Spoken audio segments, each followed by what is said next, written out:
Эмбүк төлөөлж байна. Харвардын оюутнууд хэрхэн суралцдаг вэ? Таны хүсэл мөрөөдлийг бодит болгох сурах арга барил. Зохиогч Оюун Билгийн Бат Эрдэнэ. Өгүүлэгч Баццгийн Пүрэв Давг.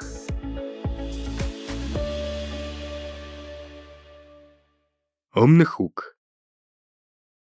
Амжилттай суралцахын нууц арга замыг тайлбарласан бичиг ном өнөө хүртэл тоо томшгүй олон хэвлэгдсэн ч үнэндээ амархан тайлагдах нууц гэж байдаггүй ажээ. Орчин үеийн хүмүүсийн нэг том дутагдал гэвэл аливаа том амжилт ололтонд ганцхан удаагийн оролдлогоор хүрэх гэдэг болсон явдал. Өнөөдөр нэг ном шагааж харсан болоод л маргааш нь суутан болчих юм шиг сэтгэх болж. Яг үнэндээ сайн зөв боловсрал эзэмшин ирээдүйд амжилт гаргах хэсэг маань бидний хичээл зүтгэлээс л шалтгаалах билээ. Боловсралтай болохын жинхэнэ зорилго бол бусдын тарих оюунаас урган гарсан санаа бодлыг тэр хэвээр нь хуулбарлаж, утга учиргүй их мэдээллийг толгойд чихэх явдал огтос биш юм. Бид оюун ухаанаа зөв хөгжүүлж, зан араншингаа сайнаар төлөвшүүлж, илүү баялаг, тэгш дүрэн амьдралыг бүтээхийн тулд суралцах ёстой. Залуус маань өнөө маргаашийг арга цааж зөвхөн дөнгөний төлөө явах бус, өөрийн болон өрөөлийн аз жаргал, цаашлаад улс нийгмийнхээ сайн сайхны төлөө сурч хөдөлмөрлөх хэрэгтэй. Энэ бүхний төлөө мэдлэг чадвараа дээшлүүлж, зөв зөвтэй боловсрч чадвал нийгэм, улс орны маань ирээдүй төдий чинээ сайхан болно. Эс бөгөөс бидний ирээдүг харанхуй нөмөрн шүү дээ. Аливаа улс орны ирээдүй гэрэлтэй байх уу, харанхуй байх уу гэдэг гагцхүү залуусаас шалтгаална. Тиймээс мэдлэг чадвараа тууштай хөгжүүлэн улс орныхон хөгжлийн тулгын чулуу болох хэрэгтэй. Залуу наснд асар их боломж нөөц байдаг. Харвард. Энэ нэрийг мэдэхгүй хүн лав манай гарагт байхгүй үзье.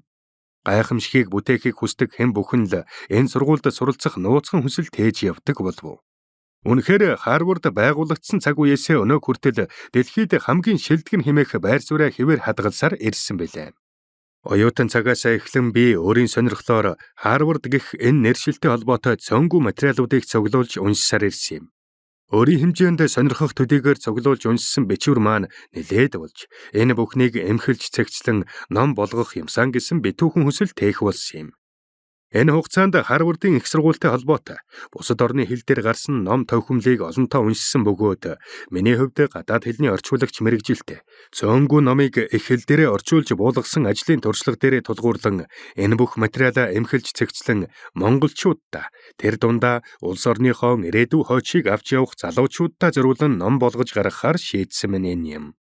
Харин би толгой эргүүлсэн ийм тийм олон тоо баримтат судалгааны тухай дурдахыг хүссэнгүй. Үүнд миний чадал хэмжээж дутах болов. Гагцхүү энэ сургуулийн сургалтын орчин, оюутнуудаа хамгийн шилдэг нь болгож чаддаг арга барил, оюутнууд нь ямар хүсэл тэмүүлэл хандлагатай явдаг, хэрхэн үр бүтээлтэй суралцах арга барилын талаар өөрийн чадах хэмжээгээр та бүхэнд ойлголт өгөхийг зорьсон болно. Залуу хүний хувьд та бид улс орон, нийгмийнхэн хөгжил цэцэглэлт, сайн сайхан амьдралын төлөө өөрийн сонгосон салбартаа бүтээлд сэтгэхүйтэй, шилдэг боловсон хүчин болох нь эх орондоо хувь нэмрээ оруулж буй арга хэлбэр гэж би боддог.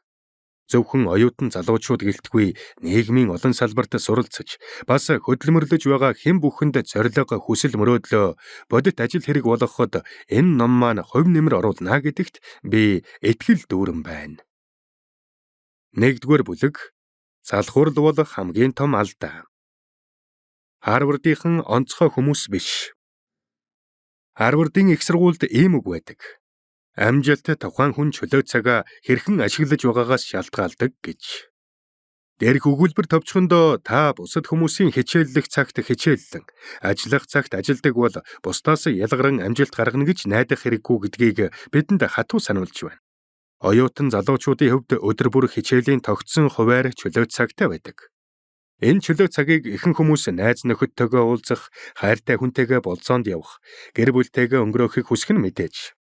Харин Харвардд сурдаг хэн ч гэсэн чөлөө цагийг огт өөрөөр ашигладаг.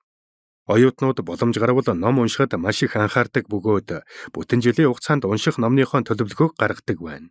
Мөн сонирхол нэгтэй залуучуудтай нийлэн сурч байгаа зүйлийнхээ талаар хэлэлцүүлэг, уулзалт зохион байгуулж, судалгаа шинжилгээний ажил хийдэг. Үүнээс харвал чөлөө цаг ашиглахын хувьд жирийн сургуулийн болон Харвардын оюутнуудын ялгаа асар их гэдэг нь мэдээж. Харвардд сурдаг хэнч чөлөө цагаа хэрхэн ашиглахаас миний амьдрал шалтгаална гэдгийг ухамсартай хатуу суулгаж өгдөг ажээ. Тиймээс цаг хугацааг үр дүнтэй ашиглах талаар сайтар суралцж чадсан байдаг учраас ажлын талбар дээр гарах үедээ ч тэд алддаггүй ажээ. Хүмүүсийн амьдралын ялгаа чөлөө цагаа хэрхэн ашиглахаас шалтгаалдаг хэмээн нэр дэвтэмтэн Альберт Айнштайн ч үүнтэй утга дүү хүүгийг хэлсэн нь бий. Үнэн дээр энэ бол маш ойлгомжтой энгийн зүй тогтол билээ. Бусадтай адилхан хичээж хөдөлмөрлөдөг бол үр дүн нь ч гэсэн бусдынхтай л адилхан байна шүү дээ. Хүмүүсийн чадвар хоорондоо тэмч эрсдэс ялгаатай байдаггүйг олон судалгаа хийдийн нотолсон билээ. Үүнээс үзвэл Харвардд суралцдаг болон энгийн хүмүүсийн авьяас ур чадварын хооронд ялгаа бараг байхгүй гэж хэлэхэд болно. Гагцхүү хүмүүсийн хичээл зүтгэлийн хооронд л асар том ялгаа бий. Энэ бол үнэн.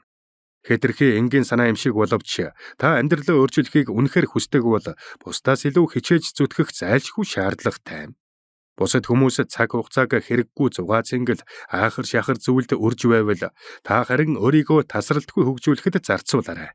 Удахгүй таны амьдралд тодорхой өөрчлөлт гарна гэдгийг баттаа хэлье. Мэдээж Харвардын их сургуулийн хотхны амьдралыг арай дэндүү хатуу ширүүн гэж үзэх хүмүүс ч байж болох. Гэвч залуу хүмүүсийн тухайд бие махбодын хүч тамир хангалттай сайн байдаг учраас хичээнгүйлэн суралцахад бүх хүчээр ажиллах нь нэг их буруу биш юм. Сурч мэдхийн зовлон төр зур байдаг бол мэдэхгүйнх мөнхөд үргэлжлэн гэсэн үгийг байнга санаж явахад илүүдэхгүй. Залуучууд үүнд хайхрамжгүй хандан үнэт цагаа үр дүнгүй хоосон зүйлд үрсээр яг хөдөлмөрийн талбарт гарах үедээ төсөөлж яваагүй хүнд хэцүүтэй тулгаран гацаанд орох нь бий. Гэвч цаг хугацааг үр дүнтэй ашиглаж сураагүй, үүний чухлыг ухаараагүй нь үнэндээ өөрсдийнх нь буруу юм. Хүмүүсийн цаг ашиглалтын ялгаа асар их ажээ. Ихэнх нь миний амьдралд гайхалтай сайхан үйл тохиолдосоо гэж хүсдэгч өнгөрсөн хугацаанд юу ч хийгээгүй явснаа. Бусад хүн хичээнгүйлэн суралцаж хөдөлмөрлсөөр илүү том амжилтанд хүрсэн болохыг гэнэт ухаардаг. Гэвч энэ ухаарлах хэдийн хожимдсан байдаг нь харамсалтай. Миний хувьд би толгой сайтай чадвар тийм ч юм уу биш. Бусадтай нэг гараанаас эхэлсэн атал яагаад амжилтанд хүрч чадахгүй байгаа юм болоо гэж харамсан ирдэг хүмүүс цагаа хэтэрхий зугаа цэнгэл зарцуулснаас биш. Өөрийгөө өсгөж хөгжүүлэхэд анхаараагүй явсан байдаг нь үнэн.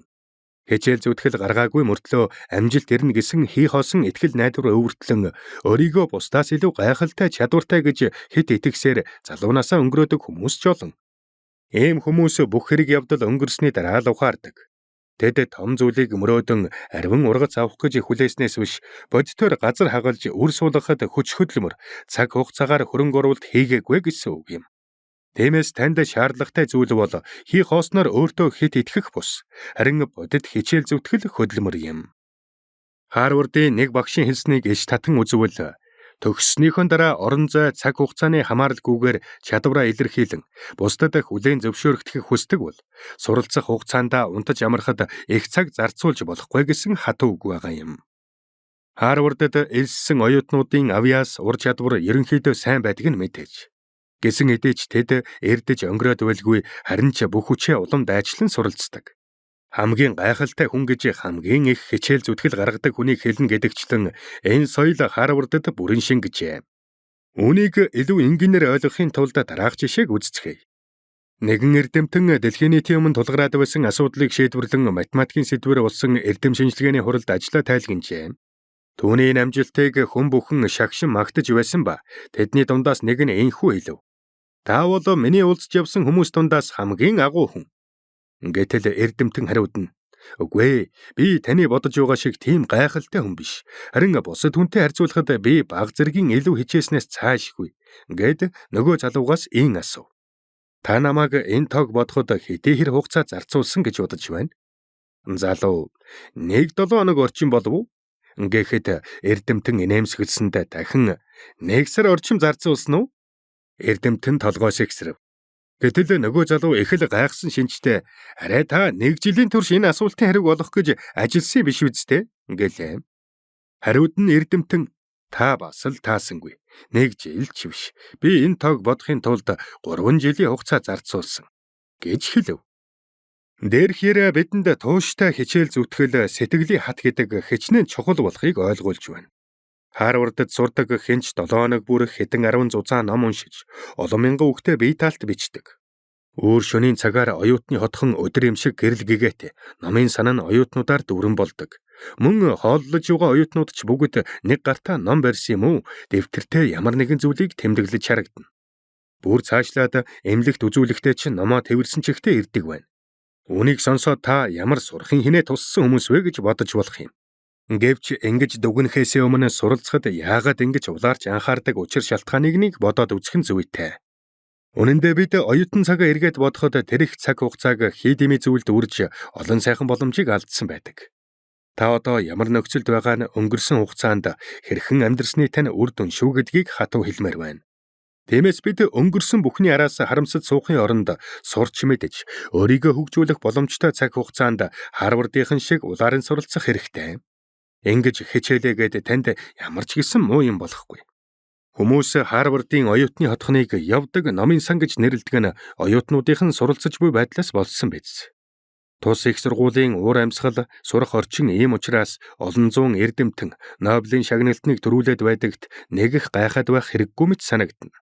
Нэг терэн талбаагаас бүхий л амьдралдаа хэрэглэх ургац хурааж чадна гэдэг үннийг ойлгодог болон ойлгохгүй байгаа хүмүүсийн ирээдүй ихээхэн ялгаатай юм. Хүндрэлтний төвхөнд нэр алдраа дуурсгаж чадсан хүмүүс төрөлхийн авьяас чадварт тэр бүр итгэдэггүй ажээ. Харин тэд авьяас чадвараас хамааралгүйгээр амжилт олсон эгэл жирийн хүмүүстэй адилхан суралцахад бүхий л ам амьдралаа зориулан анхаарсан байдаг. Тиймээс бидний ойлгох хэрэгтэй зүйл бол онцгой хүн гэж байдаггүй. Цохиршгүй сэтгэлээр эрдэм номд шамдан суралцаж зүтгэлтэй байвал хинч гисэн гайхалтай үр дүнг бий болгож чадна. Бүх хүнд адил цаг хугацаа боломж өгөгдсөн байдаг бөгөөд хэн илүү их хөдөлмөрлөж чадна тэр бүхний тэргүнд явдаг нь зүй. Хүмүүсийн авьяас чадвар бүгд эрх тэгшвэлээ. Тиймд хэн нэгний хийж чадах зүйлийг бид ч хийж чадна.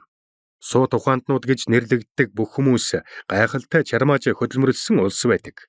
Түүнээс биш Харвард гэдэг сургуульд анханасаа сонгогдсон онцгой хүмүүс сурч боловсрдог гэсэн үг биш юм. Залуучууд маань тэдэн шиг бүр тэднээс ч илүү хөдөлмөрлөж суралцах хэрэгтэй. Биеийнхээ амрыг бодсон залхуу хориг зан бидний хамгийн том алдаа гэдгийг эрт ухаарах нь зүйтэй. Та үнийг ойлгосон бол яг одооноос эхлэн ажиллаж хичээнгүй хүн болоорой. Мэдээж нэгхэн удаагийн оролдлогоор бүх зүйл сайхан болчихгүй учраас өдөр бүр өөрийн сул дутуу талтай тэмцээрэй. Ажилсаг болохын тулд жижигхэн төлөвлөгөө гарган мөрдөж болно шүү дээ. Хөдөлмөрч болох хамгийн амархан арга бол яг одоо хийх ёстой ажлаа хизээж хойшлуулахгүй байх зуршлыг биедээ суулгах юм. Өнөөдөр хийх ажлаа маргааш гэж хизээж бүү сунгаарай. Үнийг л ягштал баримталж чадаж гэмээн таны амьдралд маш их өөрчлөлт гарна. Та үнэхээр чин сэтгэлээсээ хүсэж хичээвэл ямар ч хүн болж чадна. Хөдөлмөрч хичээнгүй болсноор зөвхөн өөрийн тань амьдрал бус. Эргэн тойрны тань бүх зүйл эерэг сайхнаар өөрчлөгдөн элбэг хангалуун болох болно.